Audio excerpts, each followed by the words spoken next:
నమస్కారం సామాన్యుడి TV news కి స్వాగతం. ఈనాటి వార్తలు. భాష ప్రాంతం వేరైన సంస్కృతి సాంప్రదాయాల విషయంలో కర్ణాటక ఆంధ్రప్రదేశ్ మధ్య మంచి సంబంధం బాంధవ్యాలు ఉన్నాయని ఉప ముఖ్యమంత్రి పవన్ కళ్యాణ్ తెలిపారు. కర్ణాటకలోని చింతామణిలో జరిగిన సుప్రీంకోర్టు మాజీ న్యాయమూర్తి జస్టిస్ వి గోపాలగౌడ 75వ పుట్టినరోజు వేడుకల్లో ఆయన పాల్గొన్నారు. జస్టిస్ గోపాలగౌడ రాసిన పుస్తకాన్ని ఆవిష్కరించారు. చదువులు నైపుణ్య శిక్షణలో ప్రతిభ చూపిన వారికి అవసరమైన సామాగ్రి అందజేశారు. వివిధ రంగాల్లోని ప్రముఖులను సన్మానించారు. కోలార్, చిక్, బల్లాపూర్ ప్రాంతాల్లో నీటి సమస్య పరిష్కారానికి తమ వంతు సహకారం అందిస్తామని పవన్ హామీ ఇచ్చారు. సినిమాల్లో మాట్లాడటం ఒక విధానం అయితే 2-3 గంటలు ఎంటర్టైన్మెంట్ అయిపోద్ది. కానీ ఆ స్ఫూర్తి జీవితంలో తీసుకుంటే ఎలా ఉంటుందని 2000 ఆలోచిస్తే ఈరోజు కొద్దిగా ఫలితం చూస్తున్నాం. ఆ ఫలితం, ఆ థాట్ వెనక, ఆలోచన వెనక ముఖ్య ఉద్దేశం భారతదేశంలోని యువతకి, మన దక్షిణ భారతంలోని యువతకి మనం ఎంత నిలబడగలం, ఆ ఒక్క ఆలోచనే నన్ను రాజకీయాల్లోకి పట్టుకొచ్చింది. అలా రాజకీయాల్లోకి వచ్చినప్పుడు గోపాల్ గౌడ గారు లాంటి వ్యక్తులు నిరాశ నిస్పృహతో ఉన్నప్పుడు, ఓడిపోయినప్పుడు నా భుజం తట్టి నువ్వు బలంగా ఉండు, మంచి రోజులు వస్తాయని చెప్పిన బలమైన వ్యక్తి నాకు. మీ అందరి అభిమానం, మీ అందరి ప్రేమ, ఒక మహోన్నతమైన న్యాయమూర్తి 75వ సంవత్సరం పుట్టినరోజుకి మనమందరం వచ్చి మీ శుభాకాంక్షలు, మీ ఆశీస్సులు ఆయనకి నిండుగా ఉన్నందుకు చాలా చాలా ఆనందంగా ఉంది. ಶ್ರೀಶೈಲಂ ದೇವಸ್ಥಾನಂ ದರ್ಶನ ಮಾಡಲ ಸಹಾಯ ಹಾಗೂ ವಸತಿ ಆಶ್ರಯಗಳ ನಿರ್ಮಾಣ, ಮಠಗಳ ಅನುಗ್ರಹದ ಅನುಮತಿ, ಅನ್ಯ ಸಂಬಂಧ ವಿಷಯಗಳು ಸಹಾಯ ಮಾಡಬೇಕಾಗಿ ವಿನಂತಿಸಿದಂತೆ ಗೌರವಾನ್ವಿತ ಮುಖ್ಯಮಂತ್ರಿ ಶ್ರೀ ನಾರಾ ಚಂದ್ರಬಾಬು ನಾಯ್ಡು ರವರ ಮತ್ತು ನಾನು ಸಂಬಂಧಿತ ವಿಭಾಗಗಳೊಂದಿಗೆ ಸಭೆ ಮಾಡಿದ್ದೇವೆ. ಗೌರವಾನ್ವಿತ ಪ್ರಧಾನಮಂತ್ರಿ ಶ್ರೀ ನರೇಂದ್ರ ಮೋದಿಜಿ ಅವರ ನೇತೃತ್ವದಲ್ಲಿ ಕೇಂದ್ರ ಸರ್ಕಾರ ಸಹಾಯದೊಂದಿಗೆ ಪ್ರೀತಿಯ ಕರ್ನಾಟಕ ಜನರಿಗೆ ಈ ಸಮಸ್ಯೆಗಳನ್ನು ಸುಲಭವಾಗಿಸುವ ಕಾರ್ಯದಲ್ಲಿದ್ದೇವೆ. మన్యం జిల్లా కురుపాం ఘటనపై నిపుణుల కమిటీ వేశామని హోంమంత్రి అనిత తెలిపారు. కురుపాం గురుకుల పాఠశాలలో అస్తవ్యస్తకు గురై విశాఖ కేజీహెచ్లో చికిత్స పొందుతున్న బాలికల్ని అనిత పరామర్శించారు. విద్యార్థినుల ఆరోగ్య పరిస్థితిపై వైద్యులను అడిగి తెలుసుకున్నారు. బాలికలు డిశ్చార్జ్ అయ్యాక కూడా వారి ఆరోగ్య పరిస్థితిపై వైద్య నిపుణుల పర్యవేక్షణ ఉంటుందని వివరించారు. 45 మంది దగ్గర 17 సంవత్సరాల లోపు ఆడపిల్లలందరూ కూడా ఇక్కడ మాక్సిమం ఉన్నారు. వీళ్ళందరికీ కూడా కంటిన్యూగా బ్లడ్ టెస్టులు చేయడమే కాదు, కంటిన్యూ హాస్పిటల్లోని డాక్టర్స్, అదేవిధంగా సూపరింటెండెంట్ గారు, రెవెన్యూ డిపార్ట్మెంట్ నుంచి మన కలెక్టర్ గారు, జేసీ గారు, వీళ్ళందరి పర్యవేక్షణలో కంటిన్యూగా వాళ్ళందరికీ కూడా వైద్య సహాయం అందుతుంది. నిన్ననే ట్రైబల్ వెల్ఫేర్ మినిస్టర్ గారు కూడా, గుమ్మడి సంధ్యారాణి గారు కూడా ఇక్కడికి వచ్చి వీళ్ళందరినీ కూడా పరామర్శించి వైద్య సదుపాయాలు మెరుగుపరచాలని చెప్పి కూడా ఆదేశించడం జరిగింది. ఈరోజు దాని కంటిన్యూషన్, ఈ పిల్లలందరూ ఎలా ఉన్నారు, వాళ్ళ ప్రోగ్రెస్ ఎలా ఉందని చూడడానికి ఈరోజు నేను కూడా ఇక్కడికి రావడం జరిగింది. ఓవరాల్గా నేను చూస్తే ఈరోజు డిపార్ట్మెంట్ వాళ్ళు కూడా చెప్తున్నారు, డాక్టర్స్తో ఒక ఎక్స్పర్ట్ కమిటీని ఏర్పాటు చేసాం. ఆ ఎక్స్పర్ట్ కమిటీ ఇచ్చిన నివేదిక, అదేవిధంగా కమింగ్ సూన్ వీళ్ళు డిశ్చార్జ్ అయిన తర్వాత ఎలా ఫాలోఅప్ చేయాలి, దాని తర్వాత ఒక ఎస్ఓపి ఇది కంటిన్యూగా క్రియేట్ చేసి ఇప్పుడు ఇక్కడ నుంచి డిశ్చార్జ్ చేసిన తర్వాత కూడా వాళ్ళు ఎలాగా ట్రీట్మెంట్ తీసుకోవాలన్న దాన్ని కూడా వీళ్ళే గైడ్ చేస్తారు. అట్ ద సేమ్ టైం ఈరోజు డిపార్ట్మెంట్ సంబంధించి ఎక్కడ రూట్ కాజ్, ఎందుకు ఇది జరిగిందన్న దానికి కూడా ఒక రూట్ కాజ్ తీసుకోవడానికి కూడా ఈరోజు కూడా ఒక ఎక్స్పర్ట్ కమిటీ ఈరోజు విజయనగరం నుంచి కురుపాం కూడా వెళ్తున్నారు. సో ఎక్కడా కూడా ప్రజలకు ఇబ్బంది పడకుండా, ఎస్పెషల్లీ స్టూడెంట్స్ ఇబ్బంది పడకుండా, ఆడపిల్లలు కూడా ఇబ్బంది పడకుండా చూసుకునే బాధ్యత ఈరోజు గవర్నమెంట్ తీసుకుంటుంది. దీనికి అందరూ కూడా సహకరించాలని కోరుకుంటున్నాను. కల్తీ మద్యం మాఫియాకు మూల విరాట్ జగనే అని TDP MLC chief whip MLC Panchamarthi Anuradha ధ్వజమెత్తారు. 5 ఏళ్ల వైసీపీ పాలనలో కల్తీ మద్యంతో జగన్ మద్యం మాఫియా ముఠ 3500 కోట్లు కొల్లగొట్టారని దుయ్యపట్టారు. మద్యం కుంభకోణాలపై తమ ప్రభుత్వం సీరియస్ గా ఉందని, కొందరు కోవర్టులున్నా గుర్తించి వారిని సస్పెండ్ చేశామని అనురాధ తెలిపారు. మీ హయాంలో ఉన్న ప్రభుత్వ యంత్రాంగం అంతా జైలు పాలైతే కనీసం ఒక్కళ్ళని కూడా సస్పెండ్ చెయ్యకుండా, లిక్కర్ స్కామ్ గురించి ఒక్క మాట కూడా మాట్లాడకుండా మీరు ఈరోజు మా ప్రభుత్వంపై బురద జల్లే ప్రయత్నం చేస్తారా? నకిలీ మద్యాన్ని పట్టుకున్నది మా ప్రభుత్వం, ఇమీడియట్గా యాక్షన్ తీసుకోమన్నది ముఖ్యమంత్రి గారు నారా చంద్రబాబు నాయుడు గారు. వాళ్ళు ఎలక్షన్ ముందు వైసీపీ నుంచి మా పార్టీలోకి రావడం జరిగింది. వాళ్ళు కోవట్లుగా వచ్చారని కూడా మాకు ఇప్పుడు అర్థమవుతా ఉంది. వాళ్ళని ఇమీడియట్గా సస్పెండ్ చేసింది నారా చంద్రబాబు నాయుడు గారు. మీ ఎమ్మెల్యే మల్లాది విష్ణు బార్లో 6 మంది కల్తీ మద్యంతో చనిపోయిన రోజు మీరు ఏమన్నా యాక్షన్ తీసుకున్నారా? అంత కుటుంబ సభ్యులే ఈ లిక్కర్ స్కామ్లో ఇరుక్కున్నారు. తాగుబోతుల్ని తాకట్టు పెట్టి అప్పు తీసుకొచ్చిన మీరు, డిజిటల్ లేకుండా త్రూ క్యాష్ డబ్బులు వసూలు చేసేసిన మీరు, 1000 కోట్లు తాడేపల్లి ప్యాలెస్కి తరలించేసిన లిక్కర్ ద్వారా తరలించేసిన మీరు ఈరోజు లిక్కర్ స్కామ్ గురించి మాట్లాడతారా? అమృత్ పథకం ద్వారా రాష్ట్రంలో 10,000 కోట్ల రూపాయలు అభివృద్ధి పనులు చేస్తున్నామని పురపాలక శాఖ మంత్రి నారాయణ తెలిపారు. ప్రతి ఇంటికి త్రాగునీరు అందించాలన్నదే సీఎం చంద్రబాబు లక్ష్యమని చెప్పారు. నిబంధనలకు విరుద్ధంగా అక్రమ కట్టడాలు, లేఅవుట్లు నిర్మిస్తే కూల్చివేస్తామని హెచ్చరించారు. తిరుపతి జిల్లా గూడూరు మున్సిపల్ కార్యాలయంలో అధికారులు ఎమ్మెల్యేలతో కలిసి సమీక్ష నిర్వహించారు. సమీక్షలో ఎమ్మెల్యేలు పాసం సునీల్ కుమార్, నెలవల విజయశ్రీ, కురుగొండ్ల రామకృష్ణ పాల్గొన్నారు. ఒకటి అమృత స్కీమ్, అది 2021-22 శాంక్షన్ అయింది గత ప్రభుత్వం. అయితే ఆ ప్రాజెక్టు పోయింది. అయితే మళ్ళా ఈ ప్రభుత్వం వచ్చిన తర్వాత మళ్ళా ప్రాజెక్టు మొత్తాన్ని రివైజ్ చేశాము. దీనివల్ల దాదాపు 10,000 కోట్ల రూపాయల యొక్క వర్క్స్ యాన్యుటీ మోడల్ ప్రస్తున్నాం. యాన్యుటీ మోడల్లో ప్రతి ఇంటికి ట్యాప్ కనెక్షన్ ఇవ్వాలనేది ముఖ్యమంత్రి గారి ఉద్దేశం. దీనికి గూడూరుకి 73 కోట్లు శాంక్షన్ అయింది, నాయుడుపేటకి 218 కోట్లు, సూలూరుపేటకి 173 కోట్లు, వెంకటగిరికి 120 కోట్లు. ఈ వారంలో నెక్స్ట్ వీక్ లోని టెండర్లు పిలుస్తారు. రాష్ట్రంలోని అన్ని 123 మున్సిపాలిటీస్ కి ఇదే విధంగా ప్రాజెక్ట్ శాంక్షన్ చేశాం. ఈ రాష్ట్రంలో ఉన్న కచ్చా డ్రైన్స్ అన్ని పూర్తి చేయాలంటే 128 కోట్లు అవుతుంది. ముఖ్యమంత్రి గారు ఇటువంటి పరిస్థితుల్లో కూడా 2 సంవత్సరాల్లో పూర్తి చేయాలని మున్సిపల్ శాఖ ఆదేశించారు. గత ప్రభుత్వం చేసిన అవకతవకలతో ఎట్టంటే నిర్మించారు, లేఅవుట్లు వేశారు. అందుకనే ఎల్ఆర్ఎస్ బిఆర్ఎస్ అనే స్కీమ్ తీసుకొచ్చాము. ఈ ఎల్ఆర్ఎస్ బిఆర్ఎస్ కంప్లీట్ చేసేసి ఇప్పటి నుంచి ఎవరు కట్టినా ఇమీడియట్ గా యాక్షన్ తీసుకోమన్నారు. ఎవరు డీవియేషన్ చేసినా ఆలోచించకుండా కొట్టేయండి అని ఆదించారు. కాబట్టి రాష్ట్ర ప్రజలందరూ నేను రిక్వెస్ట్ చేసేది ఏంటంటే, ఏదైతే ఎల్ఆర్ఎస్ బిఆర్ఎస్ స్కీమ్ లో వస్తుంది పూర్తి చేసుకోండి. ఫర్దర్ గా కట్టే ఏది కూడా డీవియేషన్ చేయొద్దు. బాలికల ఆరోగ్యంపై రాజకీయాలు చేయడం సిగ్గుచేటని మంత్రి సంధ్యారాణి మండిపడ్డారు. గురుకుల పాఠశాలలో విద్యార్థులకి అన్ని సౌకర్యాలు కల్పిస్తున్నామని, దురదృష్టవశాత్తు పిల్లలు అస్తవ్యస్తతకు గురై ప్రతిపక్ష నేతలు దుష్ప్రచారాలు చేయడం తగదని చెప్పారు. పచ్చకామెలతో విశాఖ కేజీహెచ్ లో చికిత్స పొందుతున్న పార్వతీపురం, మన్యం జిల్లా కురుపాం ఏకలవ్య గురుకుల పాఠశాల విద్యార్థులని మంత్రి సంధ్యారాణి పరామర్శించారు. గిరిజన బిడ్డలంటే తమ పిల్లలుగానే భావించి హాస్టల్లో వారికి కావాల్సినవన్నీ సమకూరుస్తున్నట్లు తెలిపారు. విద్యార్థినులందరూ పూర్తిగా కోలుకొని క్షేమంగా ఇంటికి వెళ్లేంత వరకు తమదే పూర్తి బాధ్యత అని చెప్పారు. అందరికీ మ్యాక్సిమం కూడా అందరికీ జాండీసే ఉంది, fever, jaundice. As of now 129 members టోటల్గా ఎఫెక్ట్ అయ్యారు. అయితే ఇక్కడ 37 మెంబర్స్ ఉన్నారు. మిగిలిన అందరూ పార్వతీపురంలో ఉన్నారు. అయితే ఎవరిది డేంజర్ సిచ్యుయేషన్ ఎవరికీ లేదు. అయితే పిల్లలందరికీ కూడా హెపటైటిస్ ఏ ప్రాబ్లం కూడా కొంతమందికి ఉంది. దానివల్ల కూడా పిల్లలు చాలా వీక్ అవ్వడం, అది ఇబ్బంది అవుతుంది.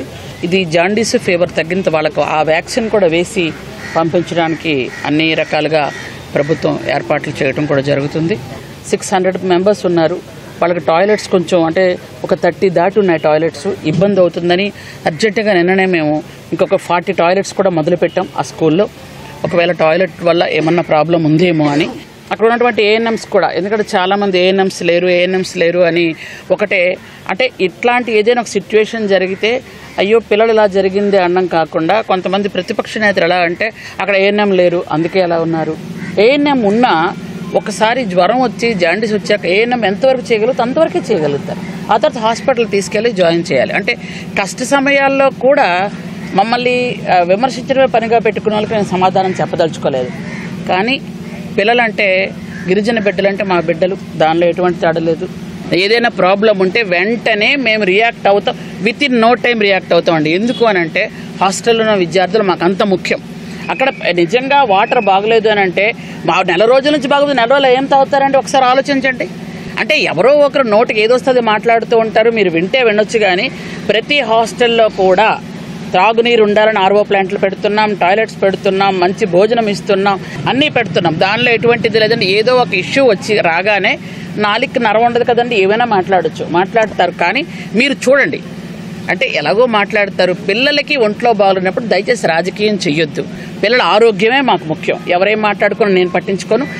ఎటువంటి పరిస్థితుల్లో కూడా పిల్లలందరినీ క్షేమంగా చూసుకుంటాం, పిల్లలందరికీ మంచి మందులు అందించడం, పిల్లలకి క్షేమంగా ఆరోగ్యంగా నవ్వుతూ మళ్ళీ. గుంటూరు నగరంలో ఎమ్మెల్సీ లీలాపిరెడ్డి జన్మదిన వేడుకలు సోమవారం అట్టహాసంగా జరిగాయి. ఈ సందర్భంగా గుంటూరు బృందావన్ గార్డెన్స్ ఎమ్మెల్సీ కార్యాలయం ఆవరణలో పార్టీ శ్రేణులు ఏర్పాటు చేసిన బర్త్డే కేక్ ని వైసీపీ నాయకులు కట్ చేసి వారితో ఆనందాన్ని పంచుకున్నారు. అనంతరం దివ్యాంగులకు బట్టలు పంపిణీ చేశారు. ఈ మేరకు లాల్పురం రాము, గులాం రసూల్, కొండేటి సురేంద్ర మీడియాతో మాట్లాడారు. అప్పిరెడ్డికి జన్మదిన శుభాకాంక్షలు తెలిపారు. ఆయన నిండు నూరేళ్లు ఆయురారోగ్యాలతో పాటు అష్టైశ్వర్యాలతో తులతూగాలని ఆకాంక్షించారు. అదేవిధంగా రాజకీయంగా ఉన్నత పదవులు అధిరోహించాలని అభిలాషించారు. కార్యక్రమంలో వైసీపీ కార్పొరేటర్లు, నేతలు పాల్గొన్నారు. అప్పిరెడ్డి గారి జన్మదిన సందర్భంలో మరి ఆయనకి జన్మదిన శుభాకాంక్షలు తెలియజేస్తూ గుంటూరు జిల్లా అంతా కూడా అప్పిరెడ్డి గారికి పుట్టినరోజు సందర్భంగా నీరాజనాలు పడుతున్నారు. కానీ పార్టీలో అధికారంలో ఉన్నా లేకపోయినా కూడా అప్పిరెడ్డి గారి మనస్తత్వం పేద పీడిత ప్రజలకి, వర్గాలకి న్యాయం చేయాలి, మేలు చేయాలనే ఉద్దేశంతో ఆయన జీవితం కొనసాగిస్తున్నాడు. దానికి అనుగుణంగానే ఆయన సంబంధించినటువంటి ఫాలోవర్స్ మొత్తం కూడా గుంటూరు సిటీలో కూడా అన్ని డివిజన్లో ప్రోగ్రామ్స్ పెడుతూ మరి చీల పంపిణీ కానివ్వండి, బియ్యం పంపిణీ కానివ్వండి, బుక్స్ పంపిణీ కానివ్వండి, ఏదైనా సరే ప్రజలకు ఉపయోగపడే విధంగా ఇలా కార్యక్రమాలు అప్పిరెడ్డి గారి ఫాలోవర్స్ చేయడం చాలా సంతోషపడ్డ విషయం. మరి అప్పిరెడ్డి గారి విషయానికి వస్తే ఏదో తాత్కాలికమే, ఎప్పుడు కూడా ప్రజలకు మేలు చేసే వ్యక్తి. ఆయన వల్ల చాలా మందికి మేలు జరుగుతుంది. ఆయన పార్టీ అధికారంలో ఉన్నంత కాలం కూడా దారి పోయేవాళ్ళు ఎవరైనా సరే పార్టీ ఆఫీస్కి వస్తే ఆయన సేవ చేశాడు, ప్రజా సమస్యలు పరిష్కరించాడు. మరి అలాంటి అప్పిరెడ్డి గారు చాలాళ్ళు కూడా ఉండాలి, లాంగ్ లీవ్ అప్పిరెడ్డి గారు అని చెప్పి మేము తెలియజేస్తూ, అలానే అప్పిరెడ్డి గారు కూడా ఇంకా కొంతకాలం ఎప్పుడూ కాదు మనలో పొంది ఒక 4 లీటర్కి ఎంత చేస్తారో అనేది అప్పిరెడ్డి గారిని చూస్తే అర్థమవుతా ఉంది. ఏ నాయకుడు కూడా ఈ జిల్లాలో బర్త్డేకి వారోత్సవం జరిగే పరిస్థితి లేదు. అలా క్రమంలో ఈ కార్యక్రమంలో మేము కూడా జిల్లా అసిస్టెంట్ తరఫున మా నియోజకవర్గ ఇన్ఛార్జీలు మంగళగిరి ఇన్ఛార్జి భూషణ్ గారు, అట్లాగే కనాల్ ఇన్ఛార్జి నాని గారు, అట్లాగే పొన్నూరు ఇన్ఛార్జి, అట్లాగే తాడికొండ అన్ని నియోజకవర్గాల ఇన్ఛార్జీలు తెలవటం వచ్చి మా వంతుగా ఇక్కడ 100 మంది పైగా వికలాంగులకి బట్టలు ఇవ్వడం జరిగింది అప్పిరెడ్డి గారి బర్త్డే సందర్భంగా. అట్లాగే బర్త్డే జరుపుకుంటున్న అప్పిరెడ్డి గారు మన మధ్య లేకపోయినా ఎంతమంది ఆయనకి ఉదయం నుంచి నిన్న వారం నుంచి కార్యక్రమాలు పాల్గొంటా ఉన్నారు. ఆయన దైవ దర్శనానికి వెళ్ళి ఉన్నారు, తిరిగి వస్తా ఉన్నారు. సాయంత్రం అందరికి అందుబాటులో ఉంటారు. అట్లాగే అప్పిరెడ్డి గారు ఇప్పుడు శాసనమండలి సభ్యులుగా ఉన్నారు. ఈసారి నెక్స్ట్ 2029 వచ్చే వైఎస్ఆర్సీపీ గవర్నమెంట్ లో జగన్మోహన్ రెడ్డి ముఖ్యమంత్రిగా చేసుకోవాలని, అప్పిరెడ్డి గారిని ఆయన ముఖ్యమంత్రిగా ఉన్న కేబినెట్ లో మంత్రిగా చూడాలని ఇక్కడ ఉన్న వాళ్ళందరూ ఆకాంక్ష, మా అందరూ ఆకాంక్ష బలంగా. అది అయ్యే వరకు మేము ఆయన వెంట ఉండి ఆయన కోసం అహర్నిశలు పనిచేస్తామని. ఇలాంటి పుట్టినరోజు అప్పిరెడ్డి గారి జన్మదిన వేడుకలు పురస్కరించుకొని గుంటూరు నగరంలోనే కాదు యావత్తు రాష్ట్రంలో కూడా అన్ని చోట్ల కూడా అంగరంగ వైభవంగా ఈ రోజు వేడుకలు జరుగుతా ఉన్నటువంటి పరిస్థితులు.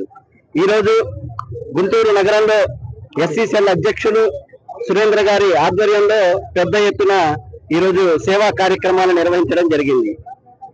ఈ రోజు అప్పిరెడ్డి గారు తన కార్యకర్తలకు, తన నమ్ముకున్న వాళ్ళకి ఎప్పుడూ అండగా నిలిచి, కార్యకర్తకు అండగా వస్తే ఈ గుంటూరు నగరంలో నేనున్నాను అని చెప్పని కష్టకాలంలో నిలబడే నాయకుడు ఎవడైనా ఉన్నారు అని అంటే అది కేవలం అప్పిరెడ్డి గారు మాత్రమే అని చెప్పని.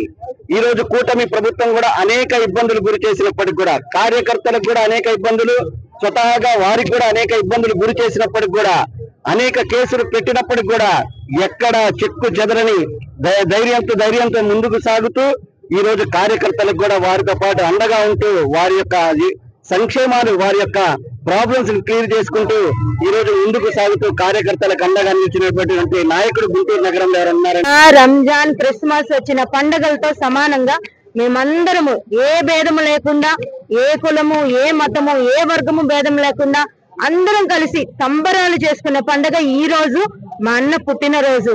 మరి అన్న ప్రజానాయకులు పుట్టినరోజు అనగానే దేశ విదేశాలు వెళ్లి వాళ్ళ కుటుంబాలతో సంబరాలు చేసుకుంటారు. కానీ మా లేల అప్పిరెడ్డి అన్న ఆయన పుట్టినరోజు నాడు భగవంతుని సన్నిధిలో కూర్చుంటాడు. ఆయన పుట్టినరోజుకి సంబంధించిన ఆయన అభిమానులందరూ ఎవరైతే అవసరంలో ఉన్నారో పేదవాళ్ళకి మరి వస్త్రదానము, ఆహారము, మరి బట్టల పంపిణీ, వికలాంగులకి కావలసిన సహాయము, ధననిధి మేమందరము ఎంతో ఇష్టంగా జరుపుకుంటాం. ఇది కదా అసలైన పుట్టినరోజు అంటే. ప్రతి నాయకుడు కూడా తెలుసుకోవాలి, నేర్చుకోవాలి. ఏపీని ఆరోగ్యాంధ్రప్రదేశ్ గా కూటమి ప్రభుత్వం తీర్చిదిద్దుతుందని గుంటూరు తూర్పు ఎమ్మెల్యే మహమ్మద్ నజీర్ తెలిపారు. పేదలకు మెరుగైన వైద్యం అందించడమే లక్ష్యంగా పెట్టుకున్నామని వివరించారు. గత వైసీపీ ప్రభుత్వం వైద్య రంగాన్ని నిర్లక్ష్యం చేస్తే కూటమి ప్రభుత్వం వైద్య రంగానికి అధిక ప్రాధాన్యతనిస్తుందని వివరించారు. సోమవారం గుంటూరు తూర్పు ఎమ్మెల్యే కార్యాలయంలో సీఎం సహాయ నిధి ద్వారా 16 మంది లబ్ధిదారులకు 25 లక్షల విలువైన చెక్కులను ఎమ్మెల్యే నజీర్ పంపిణీ చేశారు. ఈ సందర్భంగా ఆయన మీడియాతో మాట్లాడారు. ప్రజా ఆరోగ్యానికి కూటమి ప్రభుత్వం కట్టుబడి ఉందని తెలిపారు. ఈ దిశగా సీఎం సహాయ నిధి ద్వారా నిరుపేదలకు కార్పొరేట్ వైద్యం ఉచితంగా అందిస్తున్నామని వెల్లడించారు. కార్యక్రమంలో టీడీపీ నాయకులు పాల్గొన్నారు. ప్రభుత్వం ఏర్పడిన 15 నెలల్లోనే దాదాపు రాష్ట్రంలో వైద్యానికి ఇబ్బంది పడకూడదు, ఆర్థికంగా ఏ ఒక్క కుటుంబం కూడా ఇబ్బంది పడకూడదు అనేటువంటి ఆలోచనతో గౌరవ ముఖ్యమంత్రి గారు ముఖ్యమంత్రి సహాయ నిధి ద్వారా ప్రతి ఒక్కరికి కూడా వైద్యం కోసం అయ్యేటువంటి ఖర్చులు భరించేటువంటి విధంగా పెద్ద ఎత్తున ఈరోజు సహకారం అందిస్తున్నటువంటి పరిస్థితులు ఉన్నాయి. ప్రభుత్వం ఏర్పడినప్పటి నుంచి ఇప్పటికే దాదాపు 480 కోట్ల రూపాయలు రాష్ట్ర వ్యాప్తంగా ముఖ్యమంత్రి సహాయ నిధి ద్వారా విరివిరిగా ప్రతి ఒక్కరికి కూడా సహాయం అందించినటువంటి పరిస్థితులు. గత ప్రభుత్వంలో ప్రభుత్వ ఆసుపత్రులను అవసరమైనటువంటి వైద్య సదుపాయాలు లేక ప్రజలు ఇబ్బందులు పడినటువంటి పరిస్థితులు ఉంటే ఈరోజు ఒక పక్కన వైద్యాలయాలను ముఖ్యంగా ప్రభుత్వ ఆసుపత్రులను మరింత మెరుగుపరిచేటువంటి అవకాశం కోసం 19,000 కోట్ల రూపాయల బడ్జెట్ను అలొకేట్ చేస్తూ ఎప్పుడు లేనటువంటి విధంగా ప్రభుత్వ ఆసుపత్రుల్లో గుంటూరు ప్రభుత్వ ఆసుపత్రిలో పెట్ స్కాన్ సైతం కూడా ఏర్పాటు చేస్తున్నటువంటి పరిస్థితులు ఉన్నాయి. అనేక ట్రీట్మెంట్స్తో పాటు ఈరోజు అవసరమైనటువంటి మౌలిక వసతులన్నీ కూడా ప్రభుత్వ ఆసుపత్రులు ఒక పక్కన వైద్యులు కొరత లేకుండా పెద్ద ఎత్తున వైద్యుల్ని రిక్రూట్ చేసుకునేటువంటి కార్యక్రమంతో పాటు నర్సెస్ని, ఎంఎన్ఓస్ని, అలాగే వైద్య సిబ్బంది యావత్తును కూడా ఈరోజు పెద్ద ఎత్తున తీసుకుంటున్నటువంటి పరిస్థితులు ఉన్నాయి. ఒక పక్కన వైద్య డిపార్ట్మెంట్ని డెవలప్ చేసేటువంటి కార్యక్రమంతో పాటు బడ్జెట్ కేటాయింపుతో పాటు అవసరమైనటువంటి ట్రీట్మెంట్స్ ఏదైనా ప్రభుత్వ ఆసుపత్రులు లేకపోతే ప్రైవేట్ ఆసుపత్రులు తీసుకున్నటువంటి మధ్యతరగతి పేద ప్రజలకు కూడా భారం కాకూడదనేటువంటి ఆలోచనతో ఈరోజు 500 కోట్ల రూపాయలు మన రాష్ట్రంలో ఈరోజు ముఖ్యమంత్రి సహాయ నిధి ద్వారా ఇవ్వడం చాలా గొప్ప విషయం. అంతేకాకుండా మన తూర్పు నియోజకవర్గంలో ఇప్పటికే 4,80,00,000 రూపాయలు మేము విరివిరిగా దాదాపు ఈరోజు ఇవ్వడం జరుగుతూ ఉంది. అంతేకాకుండా ఈరోజు 25 లక్షల రూపాయలు నేను దాదాపు 16 మంది ఎవరైతే లబ్ధిదారులు ఉన్న వాళ్ళందరూ కూడా ఇవ్వడం జరుగుతూ ఉంది. ఈరోజు ప్రభుత్వం ఒకే ఒక ఆలోచనతో ముందుకు సాగుతూ ఉంది. ఎక్కడ కూడా పేదవాడు ఆర్థిక స్తోమత లేక వైద్యం అందక చనిపోయేటువంటి పరిస్థితి లేకుండా ఎట్లా కాపాడాలనేటువంటి ఆలోచనతో పెద్ద ఎత్తున ఈరోజు ఎప్పుడు లేనటువంటి విధంగా 25 లక్షల రూపాయలు ప్రతి ఒక్క మధ్యతరగతి ప్రజలకు కూడా అందించేటువంటి ఒక మహత్తరమైనటువంటి కార్యక్రమానికి ఈరోజు రాష్ట్ర ప్రభుత్వం తీసుకొని ముందుకు సాగుతూ ఉంది. తప్పకుండా గౌరవ ముఖ్యమంత్రి చంద్రబాబు నాయుడు గారు, ఉప ముఖ్యమంత్రి పవన్ కళ్యాణ్ గారి నాయకత్వంలో ఈ రాష్ట్రంలో ఒక పాతగుంటూరు పోలీస్ స్టేషన్ సమీపంలోని శ్రీ వడ్డ పోలమాంబ అమ్మవారి దేవస్థానంలో దేవి నవరాత్రుల మహోత్సవాలు ఘనంగా ముగిశాయి. ఈ సందర్భంగా సోమవారం భారీ అన్నదాన కార్యక్రమం జరిగింది. అమ్మవారికి జరిగిన ప్రత్యేక పూజల్లో జనసేన పార్టీ నాయకులు ఇర్రి సాయి పాల్గొన్నారు. ఈ మేరకు సాయి మీడియాతో మాట్లాడుతూ రెల్లి ఫ్రెండ్స్ సర్కిల్ ఆధ్వర్యంలో గత 5 సంవత్సరాలుగా అమ్మవారి దేవస్థానంలో ఉత్సవాలు అత్యంత వైభవపేతంగా కొనసాగుతున్నాయని వివరించారు. కార్యక్రమంలో ఉత్సవ కమిటీ సభ్యులు రౌతు శ్రీనివాసరావు, నిమ్మకాయల శివకిషోర్, నాగార్జున, ఆర్ రాజా, భూపతి కుమార్, భజంత్రి పవన్, జగన్, బండారు కార్తిక్ తదితరులు పాల్గొన్నారు.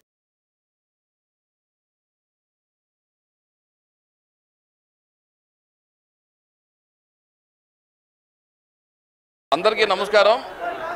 ఈరోజు పాతగుంటూరు పోలీస్ స్టేషన్ పక్కన గల వడ్డ పోలేరాంబ ఆలయంలో మన దేవి నవరాత్రులు పురస్కరించుకొని దసరా నవరాత్రులు ముగించుకొని అమ్మవారి సేవలో ఈరోజు రెల్లి సంఘం నాయకులు ప్రతి ఏడా గత 5 ఏళ్లుగా నిర్వహిస్తున్నటువంటి ఈ యొక్క అమ్మవారి నవరాత్రుల్లో భాగంగా ఈరోజు అమ్మవారి నవరాత్రులు అదేవిధంగా ఊరేగింపు అన్నీ భారీగా జరిగి ఈరోజు భారీగా అన్నదానం కూడా ఏర్పాటు చేయడం జరిగింది. ముఖ్యంగా జనసేన పార్టీ తరఫున అదేవిధంగా కూటమి తరఫున ఆ రెల్లి సంఘం నాయకులు ప్రతి ఒక్కళ్ళకి హృదయపూర్వక అభినందనలు చెప్తున్నాము. ఎందుకంటే రెల్లి సంఘం నాయకులందరూ కూడా అన్ని భక్తులకి కావాల్సిన సదుపాయాలు మొత్తాన్ని ఏర్పాటు చేయడంలో వాళ్ళందరినీ అభినందనిస్తూ ఈ యొక్క కార్యక్రమానికి సహకరించిన పెద్దలకు ప్రతి ఒక్కళ్లకు తూర్పు నియోజకవర్గ శాసనసభ్యులు నజీర్ అహ్మద్ గారికి అదేవిధంగా అందుకు ప్రతి ఒక్కరికి హృదయపూర్వక అభినందనలు తెలుపుతూ అంతర్జిల్లా బైకుల దొంగను గుంటూరు పోలీసులు అరెస్టు చేశారు. నిందితుడి వద్ద నుంచి 25 లక్షల విలువైన 50 బైకుల్ని స్వాధీనం చేసుకున్నారు. సోమవారం గుంటూరు జిల్లా ఎస్పీ కార్యాలయంలో ఏర్పాటు చేసిన మీడియా సమావేశంలో నిందితుడిని చోరీకి గురైన ద్విచక్ర వాహనాలని ఎస్పీ వకుల్ జిందాల్ హాజరుపరిచారు. పల్నాడు జిల్లా గురిజాల మండలం మాడుగుల గ్రామానికి చెందిన బొప్పూరి మల్లికార్జునరావు ద్విచక్ర వాహనాలను చోరీ చేయడంలో దిట్ట అని చెప్పారు. మద్యానికి బానిసైన నిందితుడు భార్యకు దూరంగా గుంటూరు నివాసం ఉంటున్నాడు. రైల్వే స్టేషన్ ఏరియాలోని మడత మంచాల లాడ్జిలో పనిచేస్తున్నట్లు నటిస్తూ గుంటూరు దాచేపల్లి మాచెల్ల పిడుగురాళ్ల ప్రాంతాల్లో బైక్ దొంగతనాలకి పాల్పడ్డాడని తెలిపారు. పక్కా సమాచారం మేరకు బొప్పూరి మల్లికార్జునరావుని అరెస్టు చేశామని చెప్పారు. నిందితుడి వద్ద బైకులు కొన్న మరొక ముగ్గురిపై కేసు పెట్టినట్లు ఎస్పీ వివరించారు. బైక్ దొంగతనాలు జరుగుతున్నాయి. అదే క్రమంలో ఈ కొత్తపేట ఏరియాలో కూడా కొన్ని దొంగతనాలు జరిగినాయి. సో దాని మీద కొత్తపేట ఇన్స్పెక్టర్కి అదేవిధంగా డిఎస్పీకి ఇన్స్ట్రక్షన్స్ ఇవ్వడం జరిగింది. ఈ దొంగతనాలు ఏదైతే జరుగుతున్నాయో అది త్వరగా ట్రేస్ చేసి రికవర్ చేయమని. దాని మీద కొత్తపేట ఇన్స్పెక్టర్ వీరయ్య చౌదరి గారు ఆయన టీంతో కలిసి మంచి పని చేయడం జరిగింది. బొప్పూరి మల్లికార్జునరావు అలియాస్ పున్నారావు అనే అతన్ని ఒక బైక్ దొంగతనం చేసి అమ్ముతుండగా పట్టుకోవడం జరిగింది. ఫర్దర్ అతన్ని ఇంటెరోగేట్ చేస్తే అతను 50 బైక్స్ 50 టూ వీలర్స్ అతను దొంగతనం చేసినట్టుగా చెప్పడం జరిగింది. ఆ 50 బైక్స్ని ముగ్గురు రిసీవర్స్ దగ్గర నుంచి రికవర్ కూడా చేయడం జరిగింది.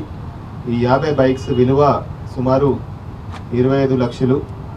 ఈ 50 బైక్స్ మన కొత్తపేట పోలీస్ స్టేషన్లో 14, పాత గుంటూరు పోలీస్ స్టేషన్ సంబంధించి 4, లాలాపేట సంబంధించి 4, అరుండల్పేట సంబంధించి 8, పిడుగురాల 2, దాచేపల్లి 4, మాచర్ల సంబంధించి ఒక బైక్, టోటల్ 37 బైక్స్ దొంగతనం అయినట్టు మన దగ్గర ఎఫ్ఐఆర్స్ ఉన్నాయి. ఆ కేసెస్లో ఈ బైక్స్ రికవరీ చేసి వాళ్ళ ఓనర్స్కి రిటర్న్ చేయడం జరుగుతుంది. అదేవిధంగా ఇంకా 13 బైక్స్ మనం దానికి సంబంధించి ఇంకా అది ఎవరివి ఏంటి అన్ని రికార్డ్స్ ఇంకా తీయాల్సి ఉంది. సో 13 బైక్స్ కూడా రికార్డ్స్ తీసి ఎవరైతే ఓనర్స్ ఉన్నారో వాళ్ళకి రిటర్న్ చేయడం జరుగుతుంది. సో ఈ కేసు సంబంధించి ఈ 37 కేసెస్ సంబంధించి ఎవరైతే ఈ మల్లికార్జునరావు అనే అతను ఉన్నాడో అతన్ని ఈరోజు అరెస్ట్ చేసి రిమాండ్కి పంపించడం జరుగుతుంది. అదేవిధంగా గుర్జాలాకి సంబంధించిన రాజశేఖర్ అనే అతని దగ్గర నుంచి 15 బైక్స్ అతను ప్రాపర్టీ రిసీవర్గా అతన్ని కూడా అరెస్ట్ చేయడం జరిగింది. అదేవిధంగా మహేష్ అనే అతని దగ్గర నుంచి 6 బైక్స్, అదేవిధంగా ఇంకొక అక్యూజ్ దగ్గర నుంచి 7 బైక్స్ రికవర్ చేయడం జరిగింది. సో ఈ మొత్తం రికవర్ చేసిన ప్రాపర్టీ 50 బైక్స్ విలువ ఆల్మోస్ట్ 25 లక్షలు. ఈ మంచి పని చేసిన ఈస్ట్ డిఎస్పీ ఆధ్వర్యంలో టీం మంచి పని చేయడం జరిగింది. So Kothapeta inspector Veeraiah Chowdary, SI D Ramesh. ప్రజా సమస్యల పరిష్కార వేదికలో అందిన అర్జీల పరిష్కారంలో అలసత్వం వద్దని జిల్లా కలెక్టర్ ఏ తమీం అన్సారియా ఆదేశించారు. ప్రతి అర్జీ పరిశీలించి స్పష్టమైన పరిష్కారం చూపాలని అన్నారు. పీజీఆర్ఎస్ లో ప్రజలు తమ సమస్యల్ని పరిష్కారం దిశగా వ్యయ ప్రయాసాలకు గురై వస్తారని, వాటికి మంచి పరిష్కారం చూపినప్పుడే సంతృప్తి కలుగుతుందని చెప్పారు. క్షేత్రస్థాయిలోకి వెళ్లి వాస్తవాలు తెలుసుకోవాలని స్పష్టం చేశారు. అర్జీలో వివరాలు ముందుగా అవగాహన చేసుకుని అర్జీ ప్రభుత్వ విధానాలకి సంబంధించిందా లేదా ఇతర అంశాలకు సంబంధించిందా చూడాలని తెలియజేశారు. రీ ఆడిట్ సక్రమంగా చేయాలని అన్నారు. ప్రజా సమస్యల పరిష్కార వేదికకు 220 అర్జీలు అందాయని తెలిపారు. కార్యక్రమంలో జాయింట్ కలెక్టర్ అశుతోష్ శ్రీవాత్సవ, జిల్లా రెవెన్యూ అధికారి ఎన్ఎస్కే కాజావలి, పీజీఆర్ఎస్ నోడల్ అధికారి గంగరాజు, డిప్యూటీ కలెక్టర్ విజయలక్ష్మి, జిల్లా వైద్యారోగ్య శాఖ అధికారి కె విజయలక్ష్మి, గ్రామీణ నీటి సరఫరా విభాగం పర్యవేక్షక ఇంజనీర్ కళ్యాణ చక్రవర్తి, రెవెన్యూ డివిజనల్ అధికారి శ్రీనివాసరావు, వ్యవసాయ శాఖ జాయింట్ డైరెక్టర్ ఐతా నాగేశ్వరం, జిల్లా నీటి యాజమాన్య సంస్థ ప్రాజెక్టు డైరెక్టర్ వి శంకర్ తదితర జిల్లా అధికారులు పాల్గొన్నారు. ఆ తర్వాత శుభ్రం చేసుకుందామని వెళ్తే కంచె అంతా పెరిగిపోయింది. అలా ఉండిపోవడం వల్ల ఎంఆర్ఓ గారు రిజ్యూమ్ చేసుకున్నారు. రిజ్యూమ్ చేసుకొని ఎంఆర్ఓ చేసిన తప్పిదం వల్ల 700 మందికి అన్యాయం జరిగిపోయింది.